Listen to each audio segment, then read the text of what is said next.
It's cut down day, and while Travis Kelce is gaining teammates, the rest of the Chiefs are losing some as we find out who's out and who's in today on Locked On Chiefs Live. From the land of the free and the home of the Chiefs, this is the Locked On Chiefs podcast. Welcome in, Chiefs Kingdom. Thanks for making us your first listen here on the Locked On Podcast Network. That means your team every single day, and we do Chiefs every single day, and we appreciate that you are here with us. Make sure you like, sub, do the stuff. Get into the text line at 816-357-8781. We have you covered. We've been doing this for a very long time. Matt and I, you're going on year 8. I'm going on year 9 here as our most honored guest. Matt Derrick from ChiefsDigest.com is going to give you the lowdown as he was at practice today for cut down day. And there's a lot to go over. I'm Ryan Tracy, the founder of Rogue Analytics and Performance Consulting, and NFL33.com, where you can see my information about the rest of the league that is not Chief-centric. But if you want to get there and you want to do all that, we appreciate you. You everydayers are why this show happens. Thank you for being one of them. And if you are not, go get subscribed, and you will be. Today, we're gonna lay it out. What surprises could still be yet to come? That's coming up later in the show. What is this defense going to look like? And it still could be shifting. That's coming right after this. But we start where we always have to start, and that is the top of the offensive showdown. That is showtime. As the book says behind you, Patrick Mahomes will have one backup and one backup only as of now. It is Gardner Minshew. Both Bailey Zappi and Chris Ludicon were released today. Your read on what that quarterback situation does. Does either of them make it back? Yeah, I mean, I think odds are that one of them now, obviously, last year was a little mix up because the Chiefs did bring in Bailey Zappi from the outside to be the practice squad quarterback to begin the season. And then when he got signed away, they brought back Chris Oladokun. So the Chiefs could be on the outside looking for a quarterback. But more than likely, it seems like one of these guys would be the guy. And I'm assuming it's Chris Oladokun. I mean, I know he's out playing golf today, but it's a day off. So I would expect it to be Oladokun. He's been a really good scout team quarterback for them. Obviously, they have experience with both of these guys. I think he's a little bit better fit for the scout team and just that quarterback 3. And I think you saw some growth from him this year. And I certainly, of the two quarterbacks, I thought Oladokun was more consistent and a better performer throughout training camp and the preseason games. But as I tend to say, Ryan, your mileage may vary. You never know what the Chiefs will do, but that's what I would do if I were them. Mine always does, and I agree. Chris performed better. I think there's more upside with Bailey, but I might be the last guy standing that thinks that. So he's got a long way to go, and I'll have a piece on NFL 33 about what that quarterback class has become and how they all went awry coming up later, so don't miss that.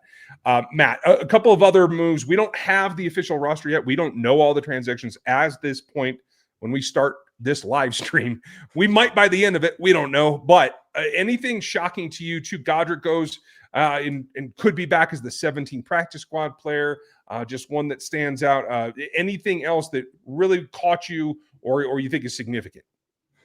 Yeah, I mean, and some of what we think we know but don't really know for sure is what we saw at practice today, and that's dangerous because practice doesn't tell you the whole story. Just because somebody's at practice doesn't tell you that they made the team. The fact that somebody was not at practice doesn't tell you that they didn't.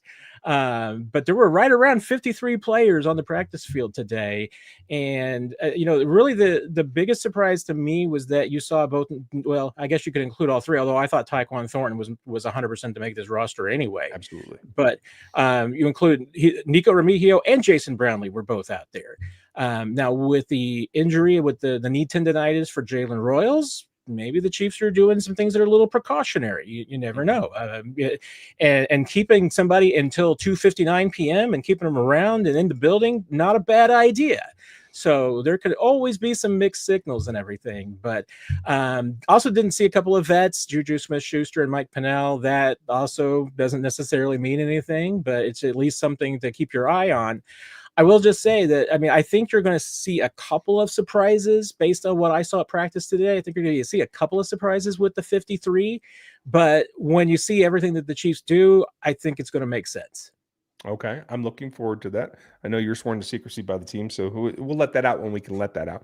And for those of you that are asking, yes, it was due to the league at 3 Central. We know that we are running well past that as we hit the live stream. but they don't have to release it to the public. Neither does the league. All this has to come out in the transaction report that becomes official tomorrow, I believe, Matt, at the NFLPA. So we'll know by then. The NFL will have a transaction report out tonight, and it's always impossible that the NFL report comes out before the Chiefs does. So we should get the NFL's 3 p.m. report this evening. Last year, remember, the Chiefs I don't think announced their roster cuts until 6 p.m., so it could still be a little while before we get all the Chiefs moves. And like you said, yes, the league will announce all of the moves around the league at one time, but each team can do their own thing. And the Chiefs like to go a little bit the contrarian path, the path less traveled. Yeah, I have to say that does give them, I think, and I think they think, a little bit of an edge. Just keep everything to the last possible second so nobody knows what they're doing. Because on a day like today, and you correct me if I'm wrong, but from my point of view, a day like today, everybody is watching this particular list of players because this is a back-to-back Super Bowl group that even their castaways could play a significant role on another roster. So it is very important to see, especially when we know there are at least 4 guys that they're going to have to expose to waivers and try like hell to get back. That seems to be part of the cloak and dagger here. Does that compute for you?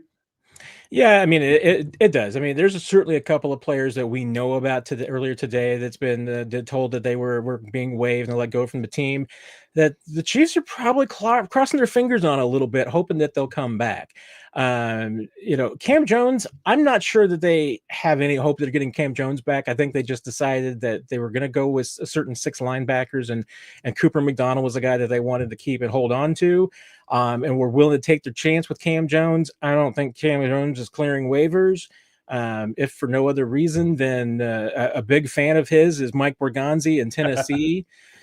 And I think that might be the first place he goes, but there's a few other places. Hey, if you need a depth linebacker and a really good special teams player, Cam Jones is your guy. The question is, will anybody be willing to take a risk on a project like Esapole? That's the magic question. I mean, is there a team out there? Because Pellé's obviously a good player. He's still a young player. He's still relatively new to the game. So is he ready to play in the NFL? Probably not. But last year the Chiefs had room for a developmental piece like Ethan Driscoll. This year they don't feel like that they do. Could another team have room for a developmental piece and claim him? Yeah. But I think the Chiefs are absolutely crossing their fingers that on him that Pole will clear waivers. I am as well. And I will say this, I'm also crossing my fingers that old Carson Steele and his alligator are back in town. We'll see what happens, folks. That is a road that we have to cross. But this defense has some things that have to shift as well. It's not done by any means. Mike Pennell is the big question mark. Where is he? Coming up next. This episode is presented by Yahoo Fantasy. The NFL season is right around the corner. You can feel the buzz, especially after the preseason games are wrapped. Fantasy football season is here. Everyone's researching, drafting, building, rebuilding their championship squads. And if you haven't joined a league yet, now's the time. It's all happening on Yahoo Fantasy. This year, I'm playing fantasy football on Yahoo Fantasy, and you should too, whether you're a first-timer or a veteran creating your millionth league like me. Yahoo Fantasy is loaded with fun ways to compete and brand new features to make the game even better. This season, on September 4th, the kickoff. Now's the time to start playing Yahoo Fantasy Football, which offers you so many fun ways to compete. If you want more ways to play, you can try it right now. The brand new Fantasy Guillotine League mode, where the lowest scoring team gets eliminated each week from the league, and there's only one left standing at the end of the season. If you want to play instantly with friends, you can try the new Draft with Friends mode. It's a group think. Prefer the classics. You can get back to the normal crew, head-to-head, private league, no problem. If you don't have a crew, you can just join a public league. Get in there and mix it up with anybody available. The NFL season kicks off on September 4th, so don't wait. Start your league now. Draft now at yahoofantasy.com/LockedOnNFL. That's yahoofantasy.com/LockedOnNFL. Folks, we're live. Thanks for being here. Make sure you throw your comments into the comment section, or if you're watching this on replay, put them down below because we want to know what you want to know, and we'll get to that. Check out Matt at ChiefsDigest.com, our fabulous guest that's here every week, but is the man on the inside. Before we get to the next piece, we have an important request. Locked On wants to hear from you. We set up a survey. You can go to lockedonpodcast.com/survey and get started. Everyone who enters fills out this survey will get entered for a chance to win one of 10 $100 Amazon gift cards, because we want to know what you think. Again, that's lockedonpodcast.com/survey. And you'll also find the link in the show notes. We appreciate you. And Matt, I appreciate you as well. Now, this defense, Mike Pennell, this is a scenario that we talked about previously. I had Mike Pennell on my initial 53 projection until the Derrick Nnadi thing happened, where I pulled him off and I put him as a cut. Because of a certain loophole, do you want to call it, that the Chiefs are good at using? What do you expect for Mike Pennell? Yeah, I mean, when you see a veteran like Mike Pennell that's potentially released, what you instantly go to is, is the team trying to take care of a loophole? Because look, they used Mike Pennell enough and invested enough time in him in training camp in the preseason that you just can't imagine them not having Mike Pennell on this team. And now there was a rule change this year that allows teams to have 2 players that are placed on injured reserve today, in conjunction with the cut down to 53 players, that you can now place on injured reserve and be automatically designated to a return. The catch is that if you've got more than 2, or you've got somebody that maybe you don't want to use one of those automatic designation to returns on, because like I said, if those 2 guys you use that on today are placed on injured reserve, they are automatically designated to return, and you only get 8 of those spots. So if you wanted to save one of those, then you put the guy on the 53 today and put him on IR tomorrow. But to do that, you need to let go of somebody that you're going to get back. And some guys like Mike Pennell, Juju Smith-Schuster is one of these guys too, by coincidence. And Mike Edwards too was also for that matter too. Although I think Mike Edwards might end up being a practice squad guy, but it's always possible that he's in this discussion as well. But these vested veterans that have more than 4 years experience, they become free agents automatically, and they can sign with anybody, or they can wait around and wait until the team that they've been on all training camp calls back tomorrow and says, "Hey, come on in." And you can have handshake agreements. You can tell people, you can have those conversations. So nothing's stopping you. We've seen the Chiefs do this quite a bit in the past when they've needed a roster spot. And they've got 4 players right now that we really don't know the health status on. I mean, Jack Cochran was on the field today, and I've been told that he's healthy and ready to go for the season. So I'm not worried about. Now, 2 guys did not practice today, and that was in Jalen Royals and Omar Norman-Lott. Omar Norman-Lott's got that high ankle sprain and that he tweaked again last week. And then, Jalen Royals been dealing with his knee tendonitis. Both potentially could start the season on injured reserve. We also did not see Nazeeh Johnson on the field today, who's been dealing with a shoulder strain. We also didn't see Jake Brainingstool, who's had that hamstring, and he was also held out of the game against the Bears on Friday night and also held out of practice on Wednesday before that. So there's 4 players that potentially could end up on injured reserve. And if one of them, Brainingstool, for instance, if you wanted to put him on injured reserve, but hold back to make sure it's not a designated to return, then he's a guy you would have to put on the 53 and do that trick tomorrow, and then re-sign a veteran that you want to bring in. So I don't know for sure that this is going to happen, but that's a possibility whenever you see these veterans that get released on cutdown day, that there could be some shenanigans and expectations behind the scenes about what the team's trying to do. There's always shenanigans. I mean, you gotta use the rules to your advantage. Don't break them, but bend them till they want to. And I think that's perfectly fine. Now, I appreciate you being contrite in your overview of this defensive side of the ball, because you could have laid into me pretty good. I had Cam Jones on this roster, and you had McDonald on this roster, and you were right, my friend. And I just want to congratulate you on that, because you see something that I don't see, and that is a player that can contribute at some point. But I also think that this defense isn't really set. I do think there could be more shifts. Derrick Nnadi's acquisition certainly gives them, I feel like they feel they have a floor. I don't know that limits their upside, and there could still be maneuvers there. There's still things in the secondary. How set, whatever happens when we get this 53, how set do you think it is? I'm not going to say Jello, but the bottom of some of the position groups might be Jello. It looks like, at least from what we saw in the practice field on Tuesday, that the Chiefs are going to at least open with 6 corners and 4 safeties, and that's with keeping Josh Williams as a 6th corner. Now, Najee Johnson would not necessarily be one of those guys either. It would also have Chris Roland Wallace as one of the 4 safeties. Now that doesn't include Mike Edwards, who's going to be released. So there's some questions there, and there's honestly some guys that maybe a worthy of spot. Kevin Knowles had a great camp. Glenn Miller, Major Williams, they're in really good positions too, so they could possibly squeeze on there at the end. But the Chiefs are also looking to upgrade. So if they're able to find a cornerback that they really like, either on the waiver wire or on the bottom of someone else's roster, there could still be a move to be made. So that's a spot that they would be looking at.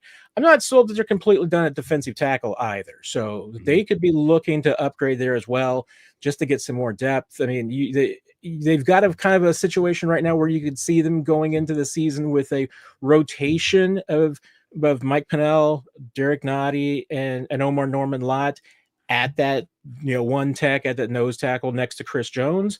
But Omar Norman Lott's also banged up right now, so they may still need a solution at defensive tackle, because in Pennell and Derek Nottie, you got 2 guys who are up there and maybe limited in their snap counts a little bit. So linebacker, I think they're pretty set. And honestly, maybe I had both McDonald and Cam Jones squeezing on there because I thought they might open the season with Jack Cochran on injured reserve.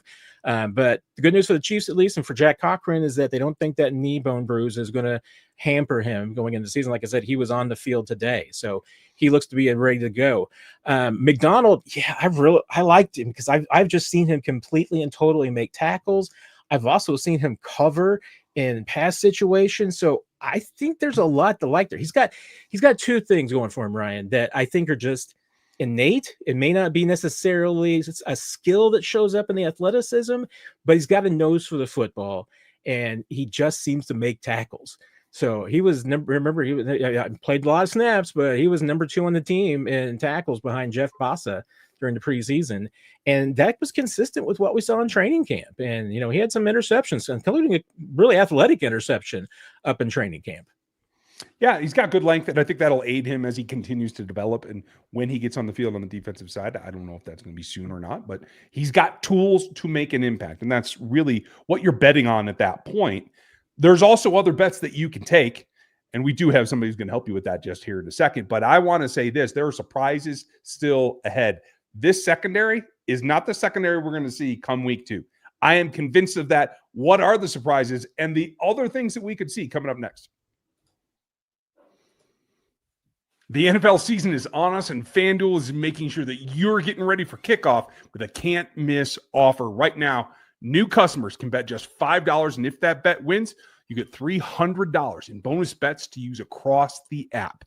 I love using FanDuel because it's all in one place, and the app is super simple to get after. Whether I want to do something ahead of time, put together a parlay, or whatever I'm looking for, jumping in live is even an option. It makes life one-stop shopping to get into the action. So if you're ready and you are ready to play, get in there, download the FanDuel app right now by visiting FanDuel.com to get started. And that's FanDuel.com to place your first $5 bet to get that 300 bonus bets. Check it out at FanDuel.com. All right, Matt, there's no more fun than trying to sit here and wait for official word so we can run it all down. So while we do that, we're going to go through what some of the potential surprises are. I think Edwards caught some people off guard.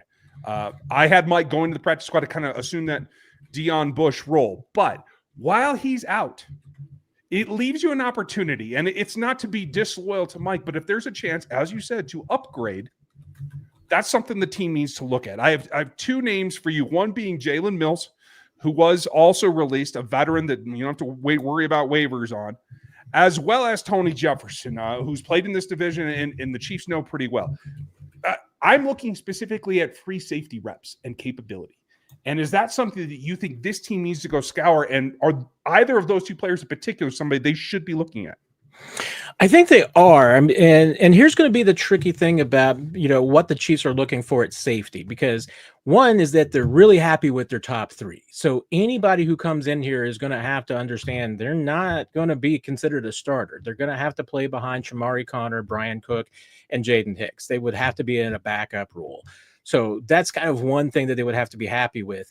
I think and then might end up having to be happy with being the number 5 safety, because Chris Roland Wallace is kind of going to be a utility player. He's going to be doing a lot of things, and he's going to be backing up Shamari Connor in that slot nickel role I think that Connor's going to kind of share with Trent McDuffie. So when you're talking about who's going to be active on game day, anybody that they added that safety group might be a guy who's just not active. And the Chiefs, they're still budget conscious. So even though you can look at that number, which last time I checked, that with top 51 contracts, like 17 million. Now remember, you got to add the total 53 and then your injured reserve players, a practice squad. So the real number is going to be less than that. And the Chiefs want to roll over a lot of that into next year. So anyone that the Chiefs consider to be bringing in, it's going to have to be somebody who is probably vet minimum. And when you're doing that and you're talking about those, that special teams roles are going to be important too. So I don't think that the Chiefs at many spots are really looking for anyone that would come in and be a starter level or even, primary backup. At any of these spots, we're probably talking about somebody who would have to be coming in and being in more of a backup type role. Except maybe corner. Corner could be a spot where they're looking for somebody who could be come in and be like their number 4, which is a guy who would be active on game day and probably play a lot. Two guys that stand out to me in that particular group, at least from what I've seen to this point, and folks, I've been looking while we were live, but up until this point, Kobe Bryant from Kansas, personal favorite of mine because, there's obvious ties there, as well as Clark Phillips, who I think can play inside well, in my opinion, can go outside if he needs to. That versatility that Steve and Dave Merritt like, I think that's kind of fit. Either of those guys spark any interest from you for this team? Yeah, I mean, I especially Bryant really, rings a bell with me because I liked him coming out, and I think that would be a really good fit, and that could absolutely be the kind of player that you're talking about. Because hey, the Chiefs they know their own guys pretty well, and that's been the kind of struggle with Najee and Josh Williams at that level is that they like both these guys. They love their best football, but they don't always get their best football. It's inconsistent. So if they see somebody out there that they think can provide more consistency, they'll go for it. And and both those I think would fit in that category. I like both. I think those are both great names to consider, Ryan. And like I said, I mean, Brian, I'm much more familiar with his game because I liked him coming out too. But I think those would be good options. Yeah, I'll just say thank you, Falcons. Appreciate you doing that. So, the other big question is with my guy Steele out in the wind right now. I do think possibly to come back to the practice squad. It means Elijah Mitchell is floating around somewhere in oblivion. Either he is on this roster or he hasn't quite been notified yet, or there's something amiss. There's opportunity at the running back position. We've been talking about it since camp opened, honestly. The guy that stands out to me there is Martinez, who I think the Chiefs had interest in the same area as Rashard Smith, as a late round guy that, basically a graduated UDFA that you don't have to fight over. I don't know if there's anything that you've seen that makes you think that the Chiefs have an interest in any of the running backs that are out there so far.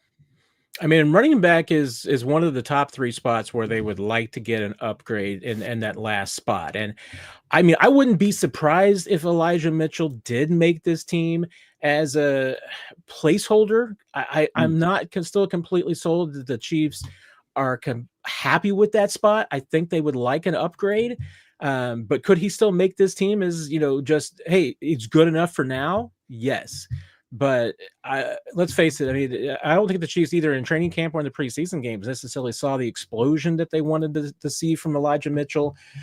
He's still coming back from those injuries, so maybe he's not all the way back yet. Do you hold on to him in hopes that he's just a matter of time before he breaks through and can be that? But let's face it. I mean, outside of Rashard Smith, that Chiefs running back room doesn't really have speed and explosion. So if there's any type of running back you're looking for, it's going to be a guy who could back up Rashard, so that if anything happens to him, that you still got a little electricity and some bolt. Now, I mean, I think Rashard is perfect for the Chiefs offense and is going to really surprise some people this year with some big plays.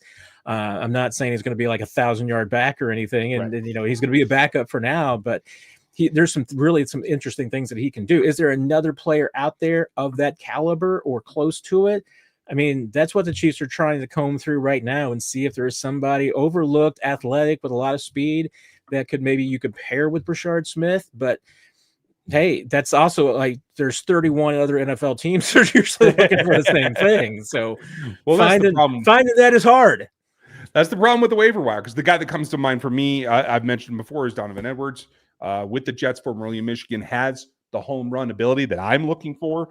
Let me hit you with a couple just to see if you're interested at all. Khalil Herbert got released from old friend Chris Ballard today. That is a release. That is not a waiver. Any interest in him? Maybe. I'm trying to remember his contract situation and everything. And again, that's going to be the biggest thing. I'm trying to remember if he is a vet minimum kind of a contract. But as long as he's like in that $1.4 million, dollar range or less, then yeah, I mean, I think that the Chiefs could be interested in anybody in that category, especially somebody who's a veteran who's been around for a little bit. Yes, and again, in that spot, they would probably like somebody that has got a little bit of size too, because they want somebody, and that's where Mac was, I think, or where Khalil would certainly fit in, is that he's got kind of that a little bit more of a size to him that would be a special teams type of player that the Chiefs need. Yeah, that makes sense. Okay, I did just see, thanks to the chat, and appreciate you guys keeping us honest, Frank Gore Jr. was literally just cut. So thank you, Chiefs Cali 58. I think he's more of the same, unfortunately, as we see in Hunt and Pacheco. I wouldn't call him a differentiator from that, and I wouldn't call him a Smith backup. What's your take?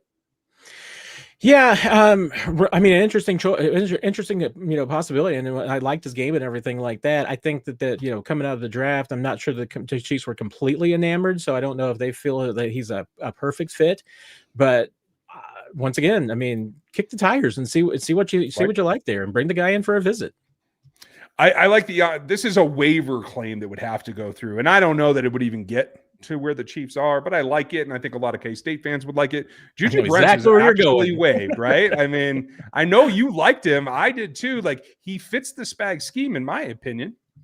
Yeah, no, that would be a great waiver claim if it goes through. And you get back you get to the torture of the Chiefs, which is that by virtue of going to the Super Bowl, you're 31st in line. So 30 other NFL teams, 29, I guess, in this case, would have to pass on the guy before it gets down to you. So not going to happen very often. And if we're not hearing about a trade, being done at the last minute, that's another reason why a lot of teams will at least try to get some of their guys out there that they're releasing and putting on waivers, because that can sometimes motivate some other teams to go, wait a minute, that's a player we might like to take off your hands before they go on waivers. We haven't seen that yet. So it doesn't look like the Chiefs are doing any of those deals. But yeah, that's a guy that, hey, if falls through the cracks, I could absolutely see landing in Kansas City. There's a lot going on. I only have a little bit of it, folks, but those are my ideas to this point. So we're going to let Matt round it up, and when we get more, we'll have more. Matt, thanks for keeping us up to date to the minute and being live with us today. Doing my best, Ryan. Thank you. I appreciate you. Folks, check Matt out at ChiefsDigest.com. Chiefs Digest here on YouTube. 41 is the mic, is his podcast as well with Nick. I hope you guys have a great one. Matt, thanks for being with us. Folks, like, sub, do that thing. Get with us. I'll have content for you the next 2 days on what does happen, and I'll even give you a couple of theories of what I want to happen. So have a great day. Thanks for joining us. We'll talk to you tomorrow.